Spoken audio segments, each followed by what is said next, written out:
Hello, everybody. Good morning. Good morning. It is a beautiful morning here in Northern California. I am super excited to be here. Happy 4th of July. It's Independence Day in America.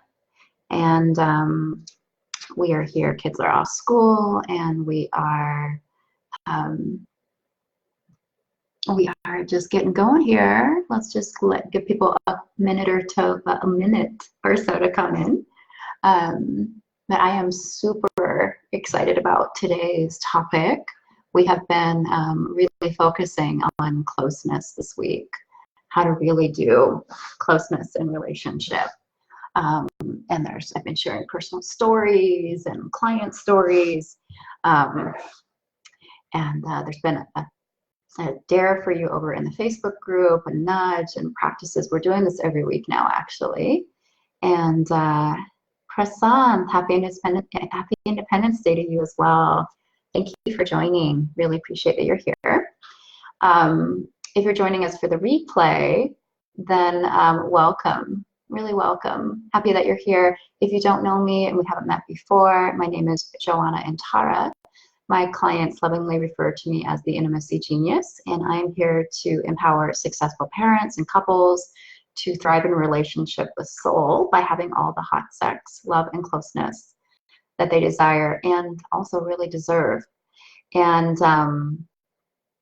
that is why I'm here. It's a very exciting mission that I have chosen to finally really accept. And the title of our live stream today is the 2 things that you must do in order to improve the closeness and intimacy factor in your relationship. So I just want to say that the number one thing I hear a complaint about from couples all the time, or my clients who are in relationship, working with me individually, is the complaints about disconnection. We're not as connected as I want to be. We're not as close as I want to be. I'm really struggling to feel close and connected. And closeness and connection is definitely a prerequisite for having all the hot sex, love, and closeness that you desire, and especially for parents. Of course, every couple really benefits fabulously, and so does the world, when you're having hot sex, love, and closeness. And so we're going to talk about the 2 non-negotiable, as far as I'm concerned, things that really, really help in that regard.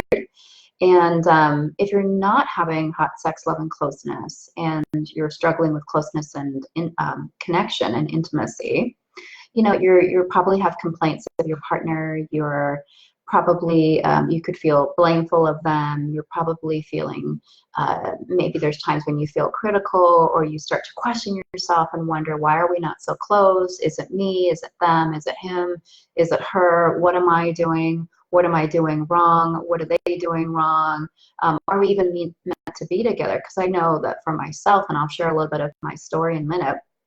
And if you're just joining us, welcome, good morning. We're talking about closeness and intimacy and the 2 things that you've got to do if you really want to have that in your relationship, which I think is a prerequisite for having all of the hot sex, love, and closeness that you desire. So I'll just share a little bit about my own journey, and I'd love to hear what you think. And, if you're just joining us, you can put a heart in the comment section so that I know that you're here. My own journey with closeness and intimacy. So some of you who've been following me for a while in these last few weeks on these topics, I've been sharing that I do not come from a family where I learned how to do closeness and intimacy.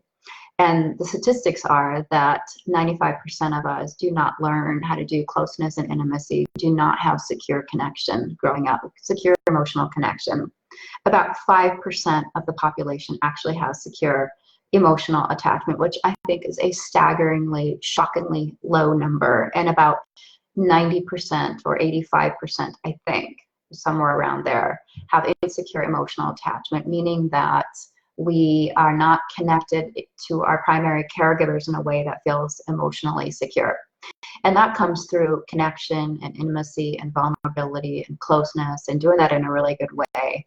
And we do learn that from our parents. So or our primary caretaker, so we didn't have any of that, then we don't know how to do it. We don't know how to create it. We don't know what to do when things go wrong. I certainly didn't know how to do that.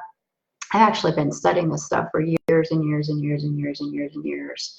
A lot of it from a theoretical place, then putting it into practice, doing my own individual work, doing my own work in couples therapy, through multiple different experiences, and then also in couples groups with other couples, really doing our deep work. It was really, really hard. You know, it was so hard to see all the barriers that I put up to closeness, all the barriers that I put up to emotional intimacy. Not only that, but really not even knowing how to create it really, really well, really authentically, really consistently. It was really, really challenging. And I struggled with that for a long time. And I was definitely, probably like you, really passionate about how to create intimacy. How do you do this? Because um, you know, you could make it about your partner, but then there's a place where I think we really have to turn the flashlight, right? And turn it towards ourselves and really figure out, how do we do closeness and intimacy so we can be connected? Because that is the number one complaint of couples, is that there's not connection happening, or not enough happening, or connection not happening in the way that they desire, whether it's emotional connection or mental connection, or you know, heart connection or physical connection or sexual connection. Doesn't matter. There's a complaint often about disconnection. And when that disconnection complaint is present, then there's all the blame, or the criticalness, or the attribution, or the withdrawal, or any of those syndromes. You know, we can fight against connection. We can addict against connection. We can go numb in the face of connection. We can distract, right? There are a million different ways we can distract ourselves from having true and authentic connection, right? So I definitely struggled with those things. It was really, really hard, really hard, really, really super hard, painful, self-doubting, caused me a lot of insecurity. It caused me a lot of questioning if I was even in the right relationship or the right marriage or anything like that. And so I just was like, I have to fix this. I have to learn how to really, really do this, and I have to learn how to do it really, really well. And so I did. And so if you're hearing yourself in some of these, you know, descriptions, hey, Robin, good morning. You know, if you're going through this, you may be feeling similar. You may be wondering, like, how do you have the connection be stronger? You may feel burdened by it. You may feel like you're thinking about it a lot, or wondering how to create it. You could feel anxious about it. You could feel anxious. Are you going to have connection? Or depressed about the fact that you haven't had it, or really curious about how to create it, but not really sure how to go about doing that. And it may weigh upon you, because I know that when we feel disconnected from our partners, when we don't feel close, when we don't feel emotionally intimate, what happens is that we suffer. We think about it, or we tune out from it, or perhaps we drink more wine or alcohol, or use substances to keep us away from it. And that's really, really painful as well. And so if you're going through any of those things, including like having thoughts of like, what am I doing here? What am I doing wrong? Or what are they doing wrong? All that's completely normal. And it happens to all of us in the places that it happens in. And so today I want to share with you the two things that are going to absolutely, if you do them, going to change this for you, so that you can actually have the hot sex, love, and closeness that you desire. So I'm wondering if that's something that you want. Yeah, building trust, showing affection, caring, being truthful is what bonds a couple, isn't it? Yeah, those are examples, I think, of being intimate with self. So Prasant is asking about what helps build connection. You're welcome. Caring, yeah, those are all examples of resources that we can use inside of ourselves to help create and build connection. Those are really, really important. You know, building trust takes part of the two things. So let me just mention the two things, and then I think that will weave into what you're saying. Prasant, I hope I'm saying it correctly. Prasant, is that right? I hope so. You can let me know if it's not. So the first thing is, like, this is non-negotiable. The first thing is learning how to do vulnerability. So that word is thrown around a lot on social media these days. Vulnerability, vulnerable, be vulnerable, all those kind of things. I really want to define it so it's clear. Vulnerability is when there is a perceived threat, either physical or emotional, that could harm us. So for a lot of people, vulnerability emotionally is a real thing. For example, if we were not taught how to deal with hurt, expressing our hurt, if we were taught that expressing hurt is going to result in some kind of name calling, which it is for a lot of men, for example, men get called pussies if they're expressing hurt, which is really, it's time for that to really shift. That makes me really, really sad. And so if you learn that hurt is going to be name called in some way, or there's going to be criticalness, or there's going to be blame, or there's going to be punishment or attribution of some kind, you're not going to share your hurt. That is going to be a vulnerable thing for you to share, a place where you feel like there could be perceived possible emotional threat or danger. So I just want to define vulnerability, because we all have vulnerability, and vulnerability is at the core of what makes the interactions that are likely at times to go difficult into disconnection, instead of actually just being shared in a way that is okay. So you have to learn how to do vulnerability. You have to learn to own your most vulnerable feelings. You have to learn to own the feelings that are really difficult for you. And what I see over and over again, my work is with couples, a lot of parents, a lot of couples, a lot of people who are in relationship who are really dealing with these issues that pertain to hot sex, love, closeness, parenting, bringing the spiritual side in as well, because I know that you want to thrive in a relationship that's really, really soulful, is to learn how to do vulnerability, how to say, I'm hurt, I'm sad, I feel insecure, I feel worried, I feel frightened, I feel scared. Those are the ones that I see over and over again. And so, like you were saying, Prasant, that's where the caring comes in.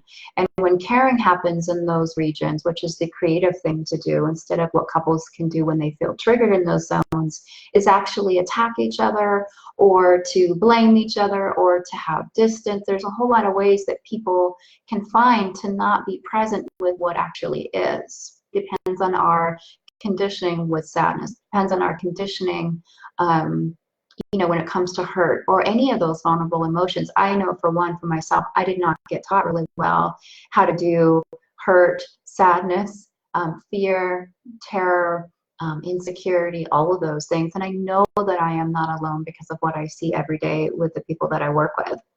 So learning how to do vulnerability, learning how to speak it in a good way, learning how to speak it in a really, really clean way, learning how to speak it in a way that it's not blaming, learning how to speak it in a way that is not attacking, even in a very, very subtle way. There are some people that share their vulnerability, and then they kind of do like the mini side attack on the side. So to learning to stand really naked in your emotional vulnerability, to really speak it in a good way, a clean way, a responsible way, that is step one. The second thing that I find really helps, that I really feel is non-negotiable, is that intimacy is the other thing that you need to do in order to improve the closeness and intimacy factor in your relationship. Without emotional intimacy, closeness does not have a chance to be there. And of course, this deeply and truly starts with ourselves. We cannot be intimate with our partners emotionally or otherwise without being intimate with ourselves. And I want to define that. For those of you just joining us, good morning. We're talking about closeness and intimacy today, and how those are supported by expressing deep vulnerability in your partnership and learning to do that in a good way, and also how to do intimacy really, really well as well. So let me define what intimacy is. And I was talking about this on the podcast earlier this week, which goes live every Friday. You'll be seeing that tomorrow. And also we talked about this over on my Facebook group, Hot Sex, Love, and Closeness for parents and couples. You can come on over there. And we offer stories there. I share actual stories of real clients. I offer practices each week to help you actually get practiced in and how to, do this well. Because what I want is for you guys to have the relationship that you really want. I want you to have the love that you really want. I want you to have the sex that you really want. I want you to have the closeness that you want. I want you to be able to thrive truly in a very soulful way. And I know how to do that because I have walked that path really, really deeply. So intimacy, as I was saying on my podcast, in the Love Guru, Mike Myers commented, it was very funny how he did it in his Indian accent. He's like, into me, I see intimacy. And he was joking about it. And I thought it was really funny at the time because, of course, Mike Myers. But it was really simple. and truthful as well. Into me, I see.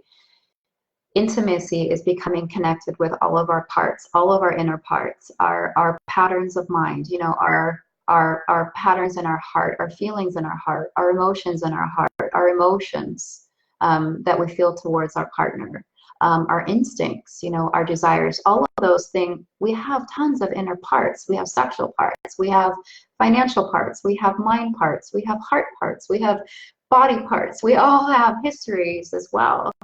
And learning how to be in relationship with all of those, how to get in relationship with all of those, how to become aware of all of those, how to start to put language to those, how to be open to them, how to be transparent with them, how to be undefended with them, how to be vulnerable with them, how to share them in a really good way with our partners so that we can actually be seen for who we are, not for who we're not. And we are not our defenses. We are not our conditioned projections against who we truly are. We just aren't.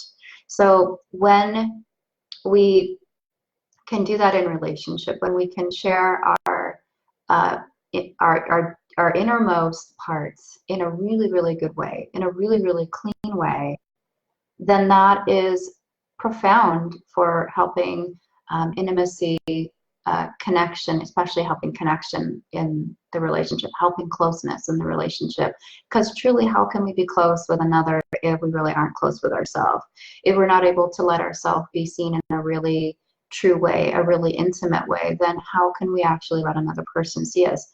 I'm curious if anybody has gone through this and who would like to learn how to do intimacy better, who would like to learn how to do better. No problem, Hassan. Thank you for joining us. It's been great to have you. Hope to see you again. You're welcome. Thank you, thank you, thank you.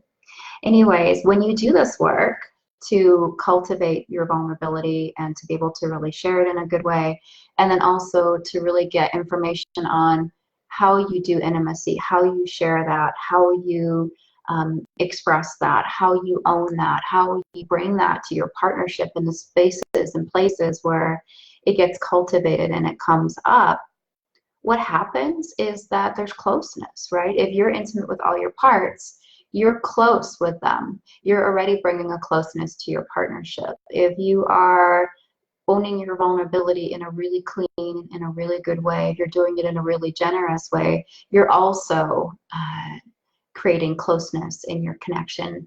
And it also allows you to be seen and heard, allows your partner to be seen and heard. And that does build trust, and it does build connection, and it does build safety, and it does build compassion, and it does build caring, all the things that we all want. So I want you to have those things that you want. They're so important. They're so valuable. They're so nourishing. And those are two things you can do right now is just start asking yourself, you know, what's my relationship to my vulnerability? What are my vulnerable parts? How do I own them? How do I express them? And what am I going to do to bring that into my partnership? How intimate am I with all of my parts? How connected am I? How willing am I able to express those to my partner? Those are the things that are going to help you really, really quickly turn around the disconnection. I guarantee that if you try those things, you are absolutely going to have a shift. And even if you haven't been having connection for a while, or you haven't been feeling close, and you've been wanting to, I got you. I really, truly have you. And yeah, if you're not in part of our Facebook group community, come on over there. We are having a good time. Hot Sex, Love, and Closeness for parents and couples. We also have a podcast that drops every Friday that has a super fresh, relevant topic each week to what we're describing here. And yeah, I just would love to hear from you if this has impacted you and helped you. If you want to chat with me more about it, I've got actually space for 2 people in the next week. You can sign up for a free call with Joanna. You can let me know the one challenge you're having in your relationship, and we'll go over the one thing you can start to do about that, because life is really precious. It's really short, even though it's long. And it's too short to live without all of the sex and love and closeness that you truly desire, especially if you're a parent. you know, all the stuff transmits hugely with children because they're watching how we do closeness, how we do intimacy. And of course, they're just mainlining that directly onto how they do it as well. So it has been a huge joy to share this with you today. Thank you for being here. Thank you for your questions. Thank you for your engagement. And I hope you have a wonderful 4th of July if you're in the United States. And if you're elsewhere, we've got viewers in London and Australia. We've got viewers in India. We've got viewers in Pakistan. We have got viewers in Europe. So hello to everybody. I hope you're having a beautiful Thursday. I know this is a regular work day for you. And we will be back with another live stream next week. Sorry for all of the technical malfunction yesterday with Facebook being down with videos. Usually the live streams are going to be at 10 a.m. Pacific Standard Time. And we will translate those for other time zones if you would like to. And you're always welcome to ask questions or comment below. I'd love to hear from you. Thank you for being here again. Have a wonderful day, and we'll talk and we will connect soon. And yeah. Thank you.